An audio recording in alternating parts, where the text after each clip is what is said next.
நமது மரியாதைக்குரிய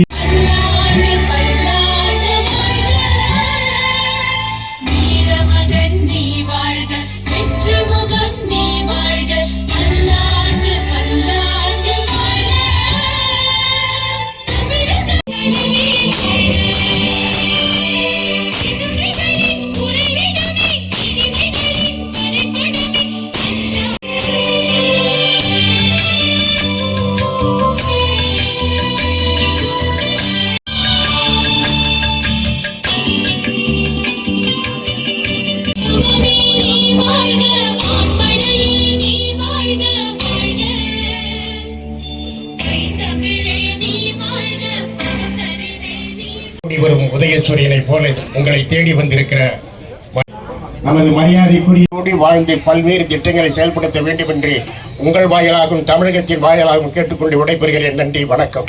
ஒன்றியத்திற்குட்பட்ட சேனூர் ஊராட்சியில் GN நகரில் காட்பாடி சட்டமன்ற உறுப்பினர் தொகுதி மேம்பாட்டு நிதியிலிருந்து ரூபாய் 9.32 லட்சம் மதிப்பில் கட்டப்பட்டுள்ள போற்றுதலுக்கு உரிய மண்ணின் மைந்தர் மாண்புமிகு நீர்வளத்துறை அமைச்சர் அவர்களின் திருக்கரங்களால் இன்று திறந்து வைக்கப்பட்டுள்ளது.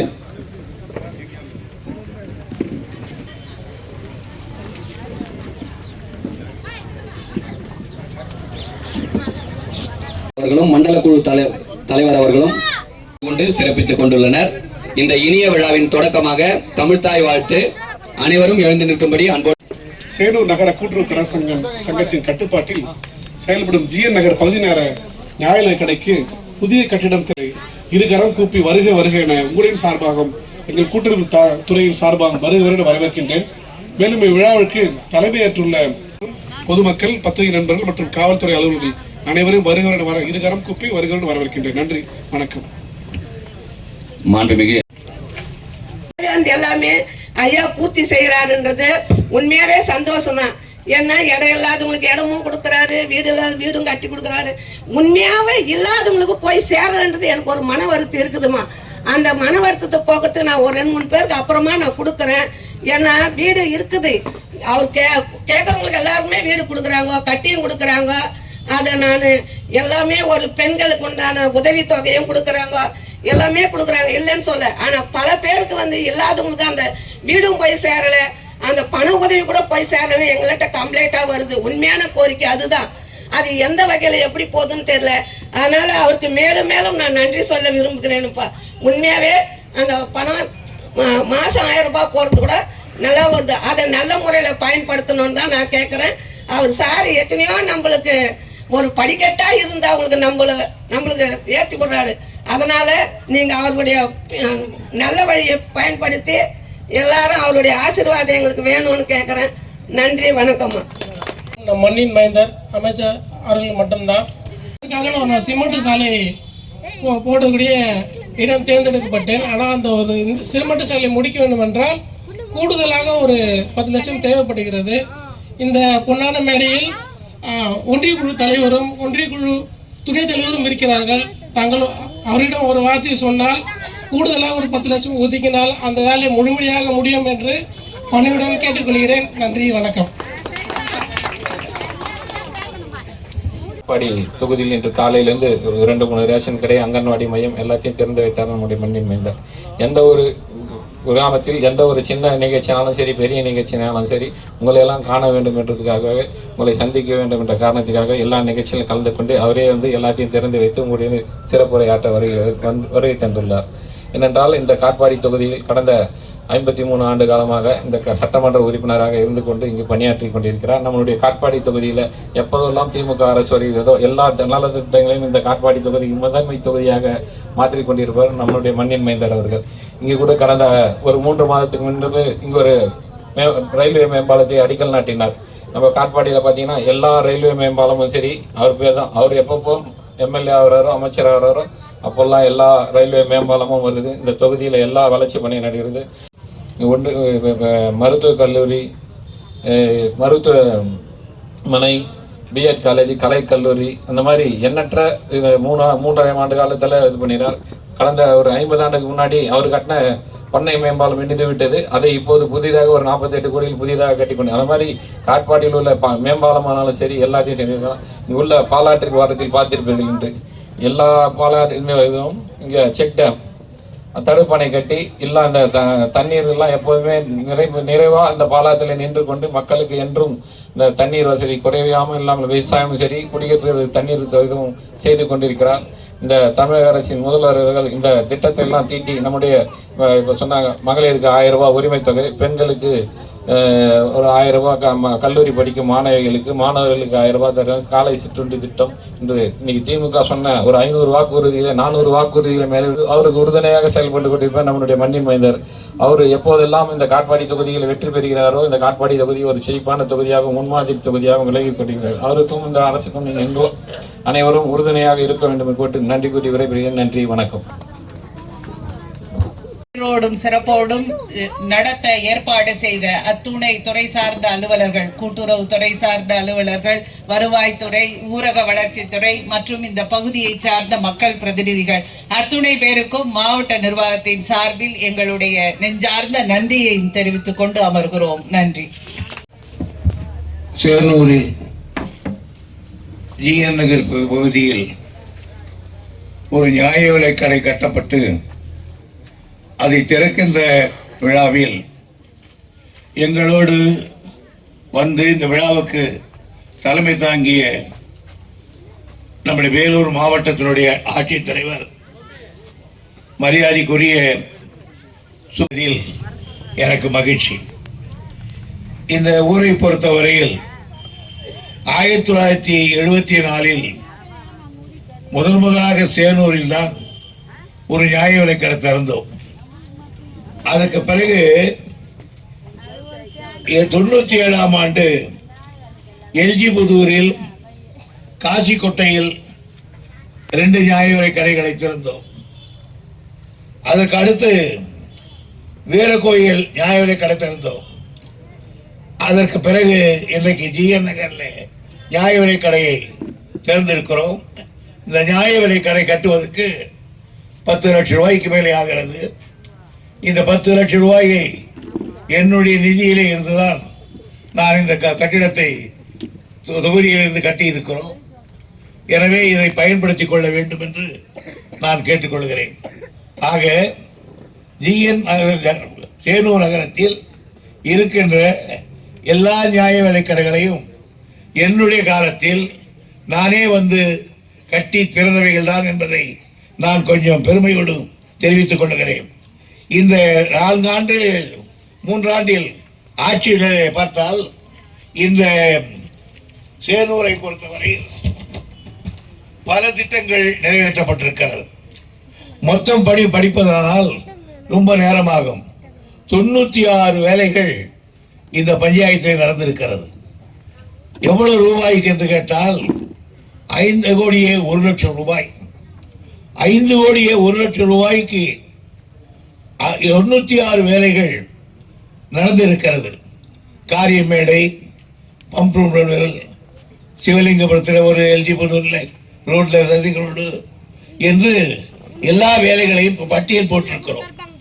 ஆக நான் உங்களால் தேர்ந்தெடுக்கப்பட்ட அமைச்சர் என்று சொன்னால் என்னுடைய இலாக்கா அதிகம். ஊரிலே ஓடுகிற 6 பூராவும் நான் தான் பார்க்க வேண்டும். நாட்டில் இருக்கிற ஏரிகள் எல்லாம் என்னுடைய ஆளுகைக்கு உட்பட்டதுதான். ஓடுகிற ஓடைகள், கால்வாய்கள் எல்லாம் பராமரிக்கிற வேலையும் என்னுடையதுதான். நீங்கள் எல்லாம் பத்திரிகைகளை கேள்விப்படுவீர்களே, மேட்டூர் டேம், அந்த அணையை கட்டி காப்பது நான் தான். முல்லை பெரியார் அணை, அதை நான் தான் பார்க்கிறேன். 400 கிலோமீட்டருக்கு அந்த பக்கத்திலிருந்து கிருஷ்ணா தண்ணி கொண்டு வந்து சென்னை கொடுத்தோனே, அதையும் நான் தான் பார்க்கிறேன். ஆக பெருமழை வந்தால் இவையெல்லாம் பாதிக்கப்படுவதுதான். உங்களுக்கு தெரியும், திருநெல்வேலியில் ஒரு தரம் வந்து கொஞ்ச நாளைக்கு முன்னால் மழை வந்து 6 குளம் கொட்டையெல்லாம் சதலமாகிவிட்டது. அங்கே ஓடுகிற பெரிய நதி தாமிரபரணி. அந்த தாமிரபரணி உடைந்து வயல்கள் எல்லாம் ஒன்றாகிவிட்டது. அங்கே இருக்கிற மக்களை காப்பாற்றி மறுபடியும் செய்து 6ஆம் தேதி 7ஆம் தேதி முதலமைச்சரோடு போய் மீதி இருக்கிற வேலைகளுக்கெல்லாம் பணம் கொடுத்து அதை நிவர்த்தி செய்கிறோம். இப்ப சமீபத்தில் சென்னையை சுற்றி மழை வந்தது. அதிலேயும் எல்லா பணிகளையும் நான் தான் செய்ய வேண்டியிருக்கிறது. டவுன் மட்டும்தான் நண்பர் நேரு இடத்தில் இருக்கும். சென்னையை அடுத்து இருக்கிற இடமெல்லாம் நான் தான் செய்ய வேண்டும். இவ்வளவுக்கும் இல்லாமல் தமிழ்நாட்டில் இருக்கிற குவாரிகள் இவைகளையெல்லாம் கவனிக்கிற வேலை என்னுடையது. இவ்வளவுக்கு மேலாக சட்டமன்றத்தின் அந்த மன்றத்துக்கு அந்த சபைக்கு நான் தான் தலைவர். எனவே அந்த வேலைகளையும் நான் கவனிக்க வேண்டும். இதுக்கு மேலாக கட்சியிலே நான் பொதுச் செயலாளர். கட்சியினுடைய வரவு செலவுகள், போக்குவரத்துக்கள் இவையெல்லாம் கவனிக்க வேண்டும். ஆக இவ்வளவு வேலைகள் இருந்தாலும் சில நேரங்களிலே வேலைகளை ஒதுக்கி வைத்துவிட்டு தொகுதிக்கு நான் பார்க்க வேண்டியவனாக இருக்கிறேன். ஆனால் நான் எங்கிருந்தாலும் தொகுதிக்கு செய்ய வேண்டிய வேலையை செய்யாமல் நிறுத்தியது கிடையாது. இந்த தொகுதியில எந்த வேலையை எடுத்து பாருங்கள், என்னுடைய காலத்தில் தான் நடந்திருக்கும். வேறு எந்த காலத்திலும் எதுவும் நடக்காது. இந்த ஊர்ல தாலுக்கு முன்னெல்லாம் இந்த ஊர்ல இருக்கிறவங்க ஒரு தாலுகா சர்டிபிகேட் வேணும்னா குடியாத்துக்கு போயிருந்தீங்க. அந்த தாலுகா ஆபீஸை குடியாத்து ரோட்ல கொண்டு வந்து வச்சவன் தான். பள்ளிக்கூடங்கள் ஒரு காலத்தில் எங்கெங்கயோ இருந்தது.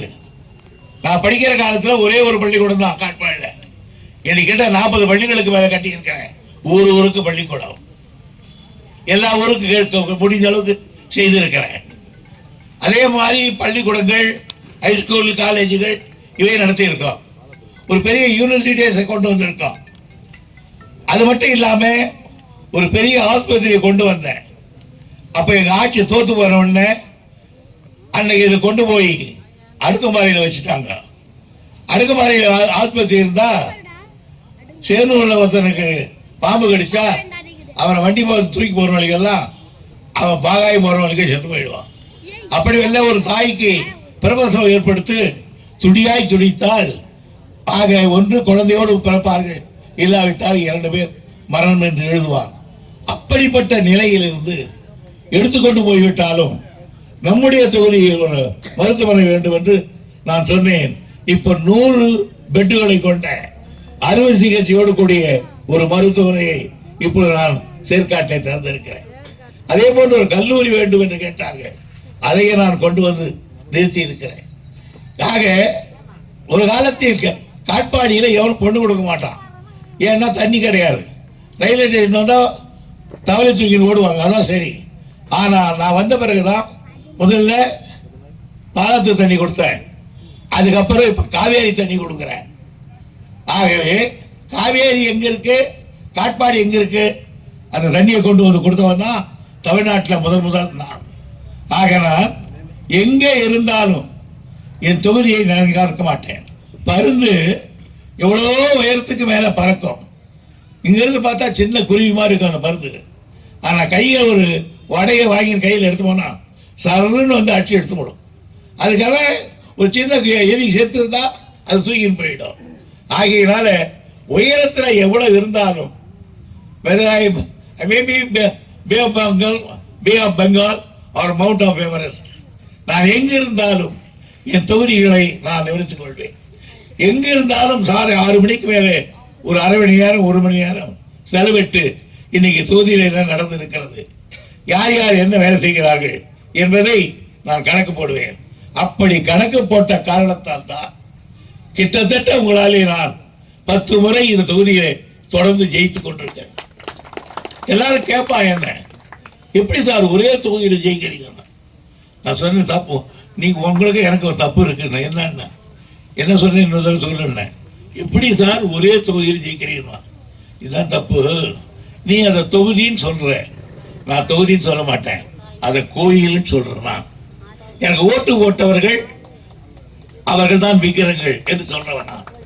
ஆகையினால இந்த தொகுதியை அப்படி நினைக்கிற காரணத்தால் தான் நீங்களும் எனக்கு தொடர்ந்து ஓட்டு போடுகிறீர்கள். மோடி என்ன எவ்வளவு நாளா நான் அசம்பிளியில் இருக்கிறீங்கன்னு கேட்டார். மோடி ஒரு தடவை ஏர்போர்ட்ல 54 வருஷம் சொன்னேன். கையை கொடுக்க வந்தவர், எப்பா நீ தாண்டா தலைவர்ட்டாரு. ஆகையினால அந்த பெருமை யார் கொடுத்தது? நீ கொடுத்துருக்கீங்க. ஆக நீங்க கொடுத்ததுக்கு பெருமைக்கு நான் திருப்பி செய்ய வேண்டாமா? ஆகையினாலேதான் எங்கெங்கு ரயில்வே கிராசிங் வருகிறதோ அங்க ரோடு, எங்கெங்க குடி தண்ணீர் வேண்டுமோ போட்டு. பொதுவாக நம்முடைய தொகுதியில் பெரும்பாலான கிராமங்களில் இந்த ஊர் சாலைகள் மிக மோசமாக இருக்கிறது. அவைகளை எல்லாம் போக்க வேண்டும் என்று முடிவெடுத்திருக்கிறேன். விரைவில் இந்த ஒரு வருஷத்துக்குள்ளாக எல்லா கிராமங்களின் சாலைகளையும் நான் மாற்றி அமைத்து விடுவேன் என்பதை உங்களுக்கு தெரிவித்துக் கொள்கிறேன். நான் இப்பொழுது சொன்னேன், இந்த ஊருக்கு எப்படி என்ன கூப்பிட்டாங்கன்னு கேட்டா, நேரா வந்து டிகேபுரத்துக்கு வந்து அப்புறம் வஞ்சியூர் வந்து வஞ்சியூர் மறுபடியும் திருப்பி விடுறான். ஏன்னா நீங்க நேரம் கழிஞ்சு கொண்டு போக முடியாது. இல்ல ரோடு நோண்டி வச்சிருக்கான், 2 பக்கம் இருக்கு, போக முடியாதுன்னா இது ரொம்ப அக்கிரமம். நான் உடனே கலெக்டர் கேட்டேன், இந்த பாருங்க எந்த வேலை செய்யறீங்களோ இல்லையோ இன்னும் ஒரு வாரத்துல இத கழிவுகளோட சீர் பண்ணாதான் சரியா இருக்கும் என்று சொல்லி இருக்கிறேன். ஆகையினால அம்மையார் அவர்களும் இன்னும் ஒரு 5-6 வீடு தான் சார் பாக்கி இருக்கு, அதை முடிச்சு நான் செய்தறேன்னு சொல்லியிருக்காங்க. நிச்சயமா நம்ம கலெக்டரை பொறுத்த வரையில் நான் உழைப்பதை விட 2 மடங்கு அதிகமாக உழைக்கிறவர், நான் கணக்கு எடுப்பதை விட அதிகம் செய்கிறவர். நான் எத்தனையோ ஒரு 10-15 கலெக்டர் பார்த்திருப்பேன். நான் பெருமைக்காக சொல்லல, எனக்கு ஒண்ணும் இல்லை. என்னுடைய கிளாஸ்மேட்ஸ் 6-7 பேர் கிளாஸ்மேட் என்னோடு படிச்சவங்க கலெக்டர் தான். ஆனாலும் இது அம்மையாரை போல் இரவு பகல் ஒன்று உழைக்கிற ஒரு கலெக்டரை முதல் முறையாக நம்முடைய மாவட்டத்துக்கு வந்திருக்கிறார்கள். அவருக்கு நான் நன்றி செலுத்த கடமைப்பட்டிருக்கேன். ஆகையினால் இது பெரிய சாலை, இது இப்படி போய் சுத்தி வருவது ரொம்ப கஷ்டம். ஆகையினால கலெக்டர் அவர்கள் பெருமுயற்சி எடுத்துக்கொள்ள வேண்டும் என்று நான் கேட்டுக் கொடுக்கிறேன். இது என்னது? நியாய விலை கடை போடுமா?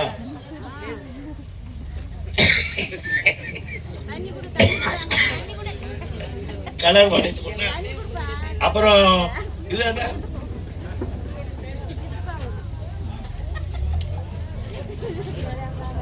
தலையாரம் பெட்டுக்கு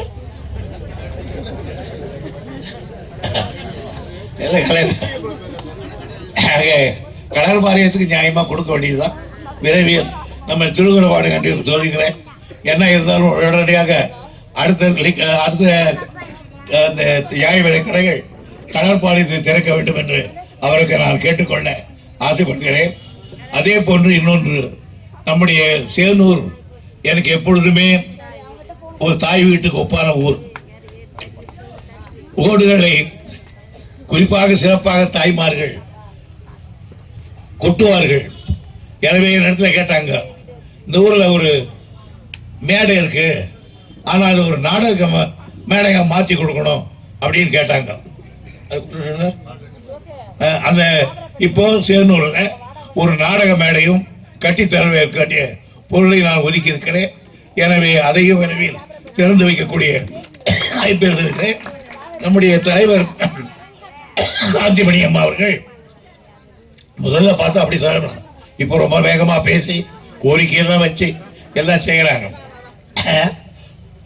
அவருடைய கணவர் மணி எனக்கு நீண்ட கால நண்பர். வேறு கட்சியில் அவர் இருந்தாலும் என் மீது எப்பொழுதுமே பாசம் உள்ளவர். அவருக்கு அவர் எதிர்கட்சி நான் எதிர்கட்சி என்றாலும் கூட ஓட்டு கேட்கிற பொழுது வழியில பறிச்சு எனக்கு சோறு போட்டு அனுப்புகிறவர். ஆகையினால அந்த நல்ல எண்ணம் கொண்டவர் அவருக்கும் வரவேற்பு தெரிவித்து உங்கள் அனைவருக்கும் நன்றி வணக்கம் தெரிவிக்கிறேன். நன்றி வணக்கம்.